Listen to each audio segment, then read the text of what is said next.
coincidência ou não, nesse momento entrou o Renato Cordeiro aqui no estúdio. Um zumbi invade o estúdio. Nossa. Você tá ouvindo aí a música tema da série The Walking Dead, em exibição na tela da Band, e que traz a história de pessoas que se unem para sobreviver em uma terra devastada por um apocalipse zumbi.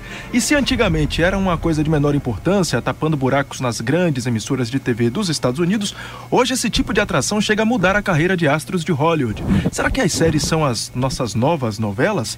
Sobre esse assunto a gente conversa com o dramaturgo que adora seriados, Cláudio Simões. Muito bem-vindo ao Frequência Baiana. Olá, boa tarde, boa noite. Tarde. Boa tarde, boa noite, essa transição. Essa transição aqui de novo. Gosto sempre de participar aqui desse programa. Massa, fica à vontade. Pois é, e hoje também a gente vai conhecer um pouco sobre outro suporte possível para as séries que não existem apenas na televisão. A internet também é um espaço propício para transmitir seriados. Sobre esse assunto nós vamos conversar hoje com o produtor da websérie Retratos, que é feita aqui na Bahia, Adonis Cardoso. Também bem-vindo ao nosso programa.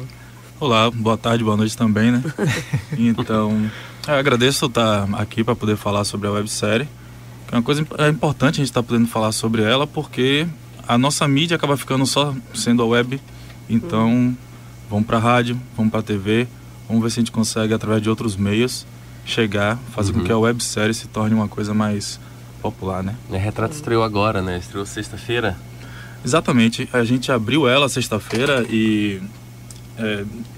o nosso processo de produção, de certa forma, ele foi um pouquinho complexo para poder chegar até essa sexta-feira grandiosa, porque de certa forma a gente começou ela com um investimento próprio. E investimento próprio é uma coisa que todo mundo sabe, que é uma faca de dois gumes, né? A gente começa feliz, sorridente, quando as coisas começam a complicar... Ih, não vai dar mais. Exatamente. Quando a realidade bate, a gente vê que o bicho pega. E aí, é quando a gente vê que o bicho pega, que a gente vê que a gente precisa de financiamento e correr atrás das coisas. E a gente começa a criar determinados planejamentos que foram acontecendo no meio do caminho. E aí, não só, na verdade, assim, a gente já tinha pensado antes disso, antes da websérie, antes de a gente conceber ela e tal, que a gente precisava produzir uma série voltada para um determinado tipo de tema específico mesmo. E a gente pensou no público gay, porque é um público, digamos que carente de material, que a gente pensou, vamos fazer, vamos produzir. Eu acho que é interessante a gente poder comentar, falar sobre isso, e de uma forma que seja uma forma não como está sendo no cotidiano hoje, né? O pessoal está comentando de uma forma que eu continuo achando que é uma coisa meio que preconceituosa. Você coloca numa novela hoje de uma determinada emissora que coloca uma cena de um beijo, e essa cena de um beijo que aparentemente não é uma cena de beijo, porque foi tão rápido, e a gente está querendo tratar isso de uma forma mais uma ação, na verdade. A gente precisa mostrar isso daqui, não é assim que funciona, todo mundo é igual, age todo da mesma forma, e a websérie veio para poder tratar isso, falar dessa forma. Para entender um pouquinho melhor, ainda um pouco mais da série, vamos conferir um trecho do primeiro episódio da websérie Retratos, com dois rapazes que discutem se um deles, que é filho de um pastor, deve ou não revelar o namoro à família. Por que não pode ser sempre assim? Ué, Alex, porque seus pais não viajam sempre, porque a marcha para Jesus é uma vez no ano, porque no meu AP não dá. Você sempre tem que estar cheio de argumentos, né?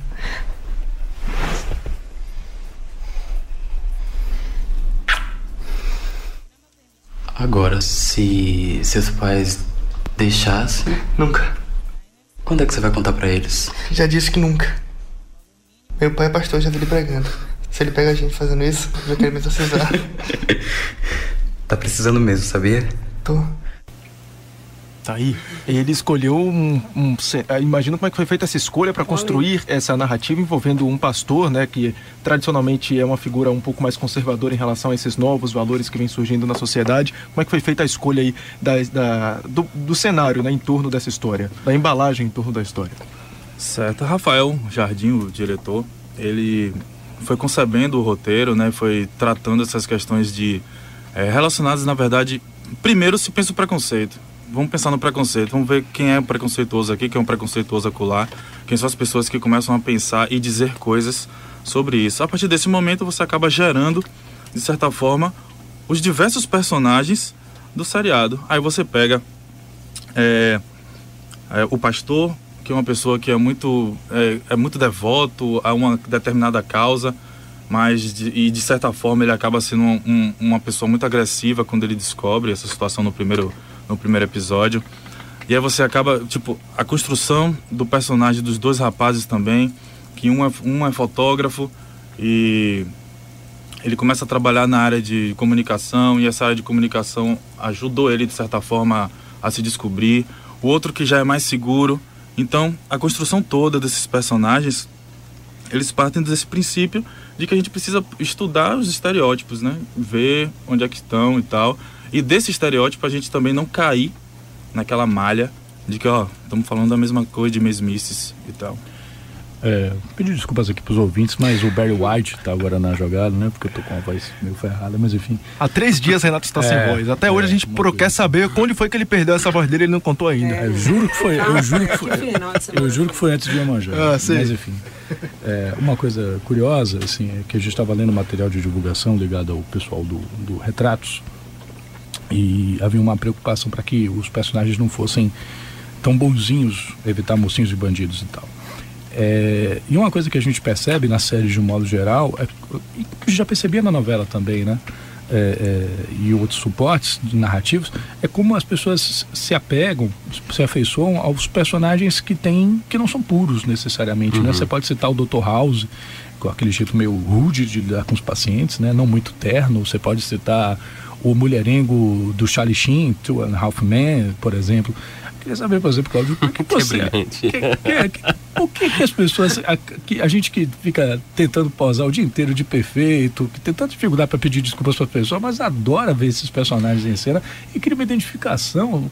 Não, cria identificação. Tem uma coisa bacana, se a gente for lá bem para trás com o seu Aristóteles, 350 anos antes de Cristo, dizia uma coisa, que o personagem principal de uma tragédia não podia ser bom demais.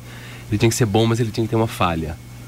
Porque essa falha é que faz com que a gente se identifique enquanto humanos, né? O personagem é bom demais, né? Você se sente, não, o cara é bom demais, ela é boa demais. Às vezes você se sente meio, como chamavam na menina da novela de Palerma, né? A Paloma era Palerma, porque era boa demais, entendeu? Assim, tem que ter uma dose de né, essa mistura, de ter coisas boas, ter coisas ruins, porque isso é a gente.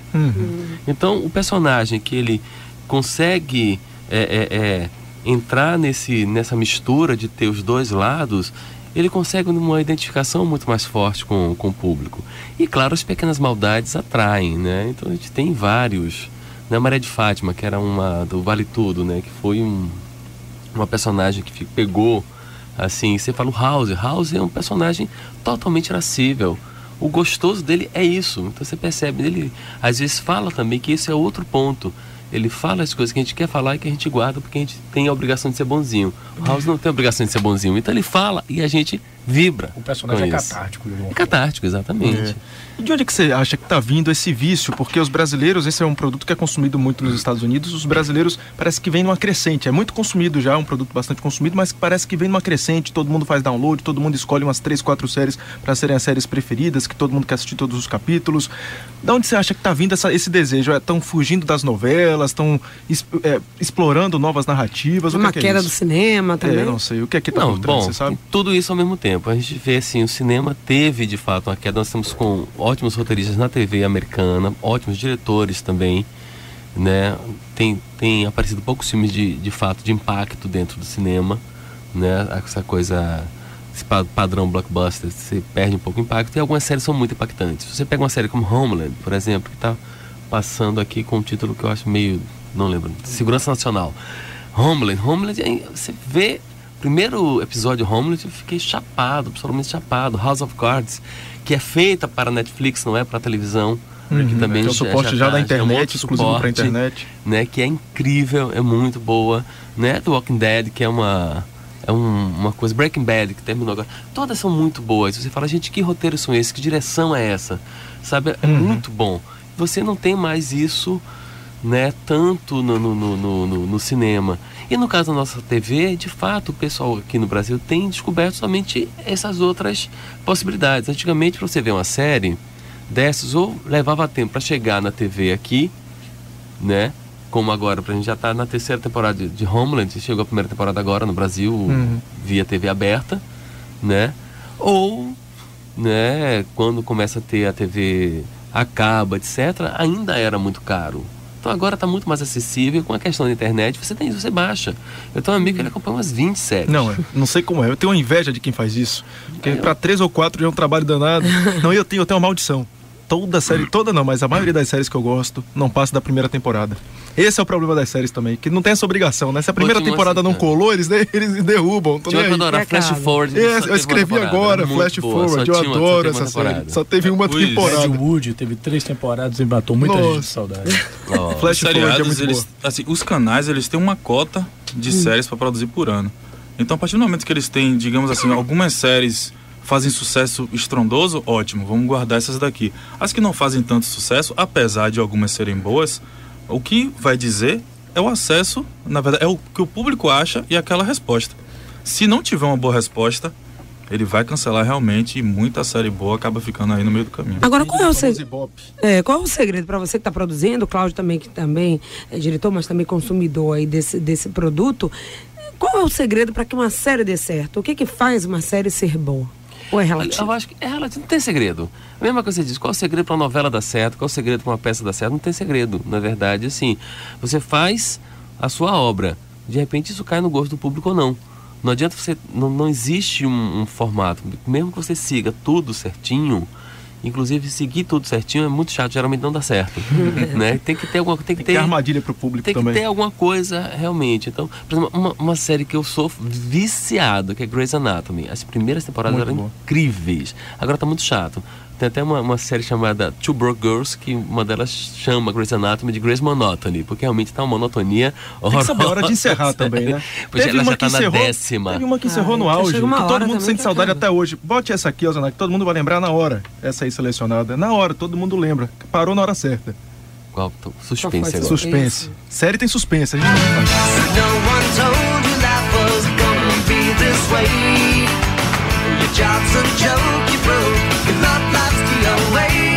Friends teve 12 temporadas, eu acho que parou na hora... 10 temporadas, acho que parou na hora certa. Acho que foi na hora que todo mundo parou tava... muito bem, a última temporada foi incrível. A última temporada foi incrível, então ficou aquele gostinho de quero mais. Até hoje todo mundo rola uma vez ou outra na internet um papo que vão voltar, vão fazer mais um e tal, e nunca rolou isso. Apenas a expectativa do público. Muito bom. A gente volta a falar sobre séries daqui a pouco dentro do Frequência Baiana. Esse foi só o começo, agora 5h22.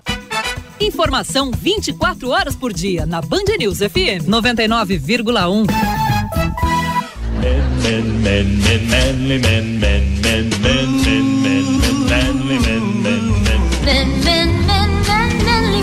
Tá aí a trilha de Two and a Half Men, outra série que faz muito sucesso também, não só no Brasil, como o mundo afora.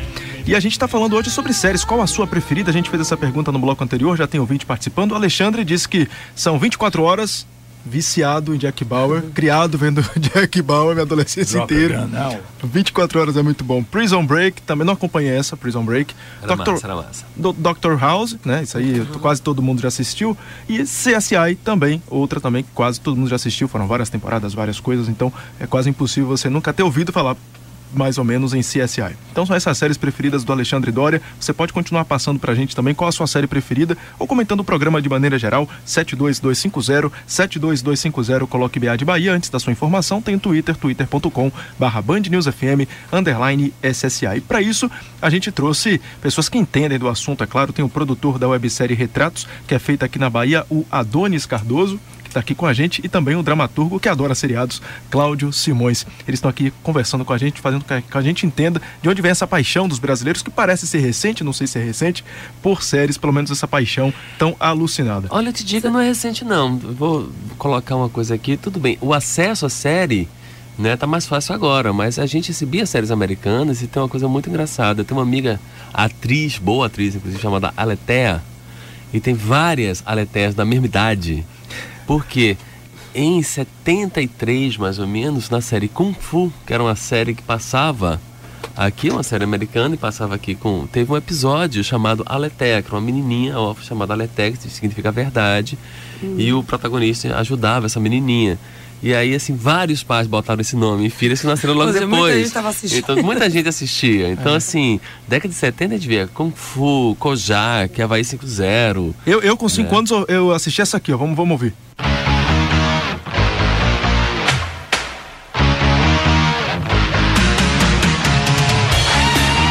Barrados no Baile. Eu lembro de minha mãe, acho que era sábado, 1h que passava, eu acho, mamãe assistia e eu assistia junto com a minha mãe, Barrados no Baile. Tinha o quê? 8, 9 anos. Eu adorava, era muito legal, muito legal, Barrados no Baile.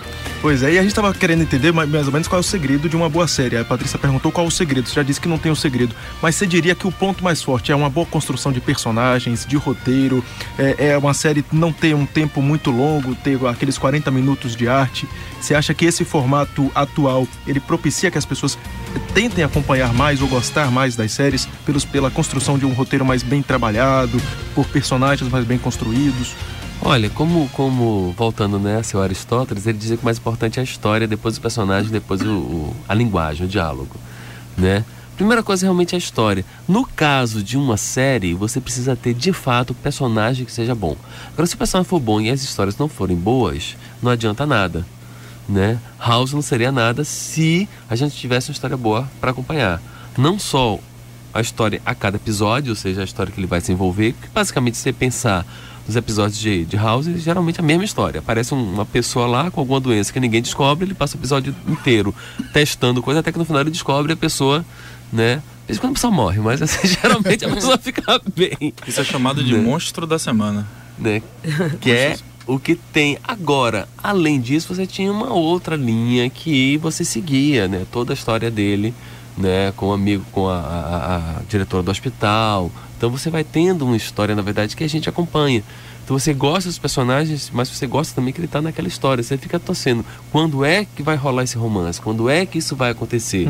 Né? Como acontece na nossa telenovela também, né? A gente espera, só que a telenovela é um seriado diário. A gente estava até conversando aqui o Adonis, né? A novela é um seriado, é uma ficção seriada, porque é por capítulos, só que é diário e você tem um prazo para acabar.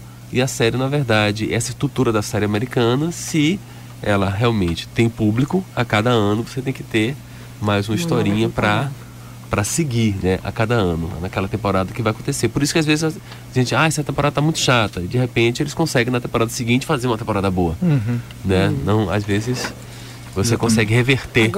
Né? Adonis, para fazer essa série, né, Baiana Retratos, você também teve alguma série como referência? Como é que foi o processo de criação? Você já falou um pouco, né, sobre esse processo, mas qual foi a sua base, sua referência para fazer essa série e nesse formato? Então, eu trabalhei como produtor, certo? A parte de criação que ficou com o Rafael Jardim, mas a gente conversou sobre algumas coisas em relação a essa questão para a gente chegar em um ponto e ver algumas referências. E uma das principais referências é uma websérie, não é uma websérie, inglesa, chamada Please Like Me, que é uma série que surgiu com uma temática assim, é uma temática gay, realmente, e ela é uma coisa muito mais desnuda do que o padrão comum das coisas. Então a gente vê o beijo como tem que ser, a gente vê cena de sexo naturalmente, a gente vê tudo isso ser um estereótipo. Então, a partir do momento que a gente assiste aquela série, a gente vê que aquilo funciona, a gente vê que aquele produto ele está sendo bem feito e bem aceito, olha, vamos lá, vamos fazer uma coisa desse tipo, vamos usar isso como exemplo, que aí eu acho que as coisas andam, entendeu?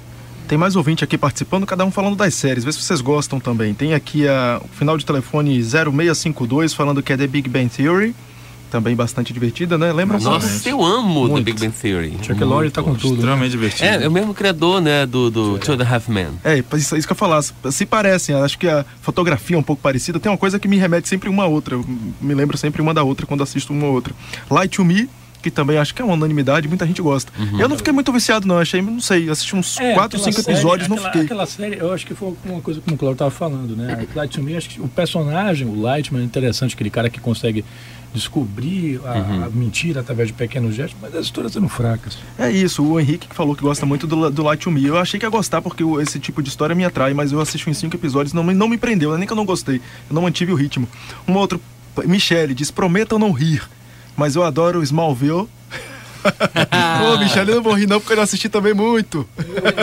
Não vou falar o canal em que assistia não, porque é concorrente, mas assistia muito na TV do Silvio Santos, quando era menor. Agora tem uma coisa engraçada nisso aí. Qual foi o ouvinte, Felipe? A Michele. Michele fez uma coisa engraçada, que ela citou, e prometendo não rir, ela provavelmente já percebe algumas coisas que de alguma forma envergonham nisso. Eu vou dizer aqui pra Michele, eu não sou entrevistado não, mas vou dar uma de gaiata aqui, vou dizer assim, eu também gostava de Smallville, e gostava de Smallville sabendo que era ruim.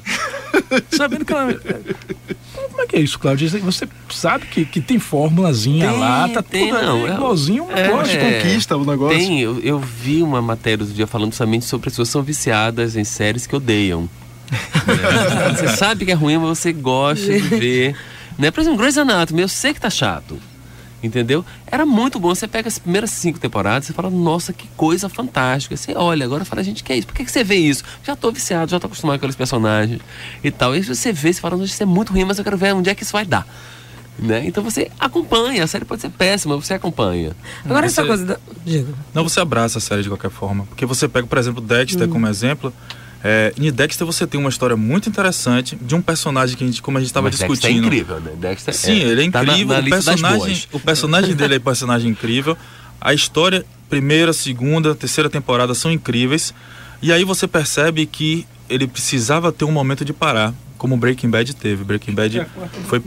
Eu acho que começou a cair a partir da quarta, veio aqui. Não, o final da quarta é genial, maravilhoso, talvez o melhor final que eu já vi e tal, não posso falar, né? Mas tudo bem. Não pode. Mas o final, uma cena não salva a série toda, entendeu? A temporada inteira. Então acho que tem que ter esse cuidado mesmo, como a gente estava falando do roteiro. Acho que o roteiro realmente é a coisa primordial do seriado. Acho que é a coisa que tem que ser muito mais trabalhada do que, inclusive, você colocar um personagem que seja uma pessoa famosa, como Lie to Me, que colocaram um ator que é famoso também. Isso. Então, esse é o cuidado que eu acho que tem que ter. É porque um ator famoso, ele vai chamar atenção logo de cara. Você vai ver porque tem um ator famoso. Mas se a história não pega... Segura. Você não Foi o que aconteceu acompanha. com o Two and a Half Men, quando entrou o substituto do Charlie. Sim. Todo mundo foi ver por causa do ator. Qual é o nome dele? Esqueci o nome do... Eu só lembro que ele era o ex-namorado da Demi Moore. Exatamente. De quem era? Eu não sei mais o nome de ninguém. Da Demi Moore, exatamente. Só lembrava disso. Mas é talentoso, rapaz. Mas a galera foi assistir, não gostou do roteiro com ele lá, depois não deu certo. A Michelle também gosta de CSI, viu? Então só pra eu tenho que dizer que eu gosto de Law & Order. Law & Order, Special Victims Unity. Meu vício era Law & Order. Criminal Minds. Vou ficar lembrando aqui. Muita coisa. Não, tem que falar, muita coisa, né? Falar aqui, né? Mandaram aqui beijos para o nosso querido Adonis, Marcos Barreto, que faz o retrato, está trabalhando comigo. Manda um beijo para... A gente ouviu ele agora na cena, né? Ele faz o Theo no Retratos, né? A Ana Lu Tavares mandando um beijo pra Patrícia. Obrigado. Olha pra Patrícia.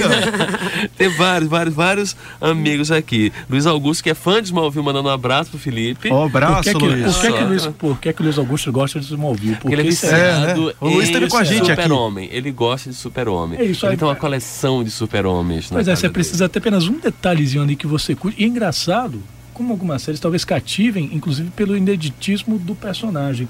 Por exemplo, eu acho que muita gente que trabalha no polo deve gostar de Breaking Bad, por exemplo, né? Nunca se viu química, né? Envolve química e tal. Inclusive, a favorita da Cláudia, nossa outra ouvinte, diz que a série favorita é Breaking Bad. Espetacular, brilhante série americana, curtiu todas as temporadas do início ao fim e recomenda a recomendação da Cláudia, Breaking Bad também, que já encerrou, né? Parou na terceira temporada. Quinta temporada. Quinta Isso. levou tudo quanto é prêmio agora. Ela foi uma série que ela começou bem, ela foi melhorando. E a quinta foi top, assim. Ela arrasou nos prêmios agora. Ela vai ter uma série derivada agora, inclusive. Better Call Saul. Isso, exatamente.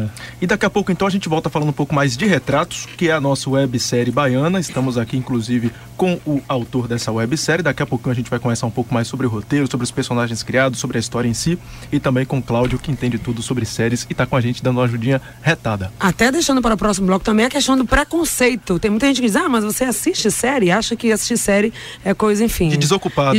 Vamos falar sobre isso depois. É cultura também, né? É arte. A gente tem que ficar atento a tudo. Tem que arranjar um tempo, né? Às vezes é difícil, mas arranja, assim. Nem que seja madrugada. 5h45.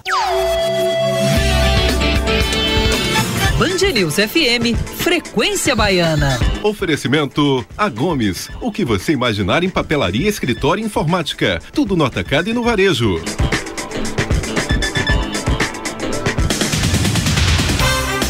Agora 5h47, Frequência Baiana falando sobre séries. Daqui a pouco a gente retoma o assunto no segundo tempo.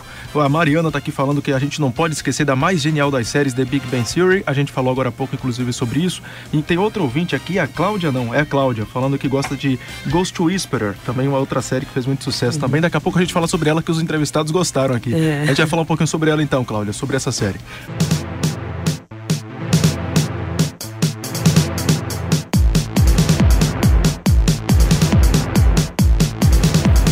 Essa música aí ao fundo está no teaser da série Retratos, feita aqui na Bahia. Hoje nós estamos batendo um papo sobre séries, uma febre que não passa entre os apreciadores de narrativas mais longas que se desdobram em vários episódios. Em nosso estúdio nós estamos recebendo o produtor de Retratos, Adonis Cardoso, além do dramaturgo, ele que também gosta muito de séries, Cláudio Simões. Pois é, a gente estava falando aí sobre uma série de séries, né? Inclusive algumas dadas pelos nossos ouvintes. Aí um ouvinte falou de uma série que na hora que eu falei, todo mundo, essa é boa pra caramba, Ghost Whisperer. Porque Ghost tem o que Whisperer. de especial aí pra vocês? Não, engraçado, a gente falou no outro bloco, né, sobre aquela série que é ruim, mas a gente gosta, a gente ama. Ghost Whisperer é um pouquinho dentro disso, porque as histórias eram até boas, na verdade, mas tem uma coisa que era uma curiosidade, a atriz ela era muito mal falada, na verdade, diziam que ela era muito ruim. E eu lembro uma propaganda do próprio canal que passava a série, né, anunciando uma nova temporada falando, e com a nova temporada Ghost Whisperers com a atuação péssima de fulana de tal. De sempre, a atuação péssima de sempre de fulana de tal. Não lembro o nome dela, esqueci o nome da atriz. Eu vou saber agora, de fato, ela era ruim, botar no Google. Ela não era uma boa atriz, mas as histórias eram bacanas, é isso, né? Então foi por isso que vocês se mexeram na hora que eu falei, então, né? O grande lance, na verdade, é descobrir o que é que tá atraindo o público na série e, vamos usar isso aí, porque o resto não tá funcionando. Mesmo que seja uma atriz ruim. Você não pode mudar algumas coisas, porque você não pode simplesmente matar um personagem do nada, como acontece em novela de vez em quando. Ah, não. É Jennifer Love. Série pode matar também? Não tá bom, mata. Faz o quê? Como é que dá? Você, como dramaturgo, Cláudio, como é que você resolve? Quem vê Walking Dead sabe que mata. Outras séries também, tem série que mata até protagonista. Sim, mas mata pensando nisso. Na verdade, eu acho que o seriado já tá escrito ali. Na novela tem aquela coisa de tipo, o personagem não tá agradando. Morre, some, viaja. Também, morre, some, viaja. Seriado e final de temporada, quando as temporadas são maiores, você percebe algumas mortes são porque o ator quer sair. São bem pontuais. O ator quer sair, então... Ou tá cobrando cachê muito alto, também tem muito isso em série, fator, né? Alguém lembra o que Volta, aconteceu com o George Clooney quando ele saiu de ER, plantão médico, se mataram ele? Não lembro se mataram ele, o que Nossa, é que aconteceu. Eu me esqueci. ER, que é uma série tão... que eu acompanho, Grey's Anatomy, tanto teve morte, teve um ator que quis sair e a autora matou mesmo, assim, sai e não volta nunca mais, não tem a possibilidade de volta. E tem casos de atores que ganham $2 milhões por episódio, né? Chegam a cobrar $2 milhões por episódio, tem uma hora que não tem jeito, e aí a saída no roteiro é ou mata, ou o cara desaparece do nada. Tem atores também que saem pra recuperação de drogas, como é o caso do... Foi o caso, na verdade, os dois casos foi com o mesmo ator, né? O Charlie Sheen. Os dois casos, do dinheiro e das drogas. Exatamente, juntou os dois. Agora a gente falando justamente de uma série de séries, vou ficar nessa redundância, porque é isso mesmo, uma série de séries. O que acontece é que a gente vem citando muitas séries dos Estados Unidos, né? Ou seja, eles são os magos da coisa. Como a gente sabe fazer novela, eles sabem fazer séries. A gente ainda tem muito que aprender com os norte-americanos, ou aqui no Brasil a gente já tem iniciativas aí que já são bem avaliadas, ou aqui mesmo o mundo afora. Olha, eu acho que a grande questão aqui no Brasil, na verdade, você conseguir fazer a série, né, de uma forma que fica orgânica pra gente. Muitas vezes nós tivemos séries, né, que foram diferenciadas por serem bastante brasileiras, né, mas dentro desses moldes, por exemplo, as tentativas de fazerem, por exemplo, cópias de séries americanas aqui não deram certo, né? Uma tentativa de fazer Desperate Housewives, foi uma dona de casa desesperada. Eu vi essa. Foi tenebrosa. Eu acho que foi na Rede TV. Foi na Rede TV. Foi tenebroso. Sônia Braga tava nessa? Sônia Braga Sônia Braga. Fazia morta, fazia que morreu, então ela só narrava. Foi muito ruim. Teve uma tentativa de fazer também. Eu esqueci, era uma comédia, na verdade, que tinha Who's the Boss? Who's the Boss também. Foi muito ruim porque eles pegavam o roteiro americano e meio que somente traduziam, não tinha uma coisa de fazer de fato, né? Agora o que você acha que você acha que é mais difícil nesse aspecto? Porque a gente vê algumas séries, por exemplo, britânicas são convertidas para os Estados Unidos e fazem sucesso. The Office, várias britânicas eles mudam. Falando, né, Retratos, que é uma série com a temática gay, né? Teve uma britânica que virou Queer as Folk, foi uma série britânica que virou uma série americana, e a série americana fez muito mais sucesso, inclusive, teve 5 temporadas, muito boa. As duas versões eram interessantes. E aí, aprender a fazer aqui, na verdade. Agora, qual é a mágica ou o segredo? Porque você pega um texto teatral e faz uma adaptação, você traz, né, para qualquer contexto, dá certo, a peça fica em cartaz, todo mundo assiste. E com a série, não seria simples assim? Não, na verdade, assim, é descobrir realmente quais são esses mecanismos. Obviamente, qualquer meio você tem mecanismos que você vai utilizar, né? Assim, o mecanismo da série americana, ele é muito claro. Você tem que ter algo acontecendo naquele episódio, mas você tem que ter também algo que acontece naquela temporada. E é engraçado como isso é mais forte, talvez na primeira temporada, né? A primeira temporada, na verdade, assim, você não sabe se ela vai ter continuidade ou não. Então você já pensa realmente como é que você vai concluir aquilo. Mas você tem que ter sempre a possibilidade de... Tem que finalizar ali. De abrir portas para que ela continue, né? E agora sim, eles já estão fazendo as coisas que são ousadas. Tem uma série que eu adoro, que é American Horror Story, que é bem ousada porque cada temporada é uma história diferente, totalmente diferente. Eles aproveitam várias pessoas do elenco, mas são histórias totalmente diferentes. É realmente uma história começo, meio e fim naqueles episódios. É muito bacana. O engraçado é que é uma série de terror que faz sucesso. Que é uma coisa importante de se falar, porque terror não é uma coisa que normalmente está no meio das pessoas, as pessoas não gostam muito de terror. Por outro lado, o Arquivo X era, de certa forma, de investigação, suspense, mas inclusive que dizem que foi a série que colocou os seriados em status comparável do cinema, né? Você começou a ter os grandes cachês e tal. Foi esse período mesmo, foi nesse período do Friends também. Eu lembro, saiu uma nota quando o Whoopi Goldberg participou de Friends, que a nota era: será que o Whoopi Goldberg está se desvalorizando ou é a série que realmente está hipervalorizada para levar uma atriz, uma estrela de cinema oscarizada? E na verdade é a série que estava, porque ela levou vários atores de cinema, às vezes por uma questão afetiva, né? Brad Pitt participou por estar casado na época com a Jennifer Aniston, mas vários artistas participaram. De fato, Friends foi um fenômeno, tanto que todos os 6 ganhavam seus milhões de dólares por episódio da última temporada. Adonis, conta pra gente onde achar Retratos, em que capítulo tá, pra quem conheceu a partir de hoje, quer começar a acompanhar a série, onde acha, dá o caminho da roça, fala um pouquinho sobre a série, fala um pouquinho. Certo, de início a série tá no YouTube, certo? youtube.com/webseriesg. Você encontra a série lá, nós temos no primeiro episódio, vamos lançar o segundo episódio agora na sexta-feira. O primeiro episódio ele foi focado no homem mesmo, os 2 rapazes. A segunda vai ser nas mulheres, certo? E o terceiro vai ser uma mescla e tem algumas histórias interessantes e uma deixa para o que vem a seguir, né? Que é o que a gente quer, o nosso interesse é fechar esses 3 e partir para os próximos episódios com financiamento. São os 4 principais, os 2 rapazes, Alex e Theo, e as 2 garotas. Exatamente. Nós temos 4 atores principais, alguns secundários, eu posso até dar o nome deles aqui. Vamos lá, pode procurar. Só conheço o Marcos Barreto, que está trabalhando comigo. Tá adiantando. A gente ouviu na abertura um trecho da Retratos com ele, inclusive. Victor, né? Nós temos o Vitor Corujeira, certo? A Luna Khrushchevsky, o Marcos Barreto, a Mirella Mateu e o Albert Elliott, são os personagens principais. Temos algumas participações, como Daniel Becker, que é muito bom ele, Jorge dos Santos, Clarissa Napoli, Josi Luiz, Ricardo Albuquerque e o Marcelo Dantas. Até eu faço uma pontinha lá. Até ele, tá vendo aí? Pronto. Muito obrigado aos 2 que fizeram parte do Frequência Baiana de hoje. Cláudio, muito obrigado pela presença ilustre. Viu? Sempre. Participe sempre aqui do Frequência. Quiser vir, bate na porta que a gente abre. Pois é, pode chamar e correr. Muito obrigado também, Adonis. Sucesso, viu? Muito obrigado. Valeu, muito obrigado. Vamos encerrar com Friends, que é a minha preferida, viu? Puxando o saco pra meu Friends lado. é massa, imbatível. Agora, 6h15.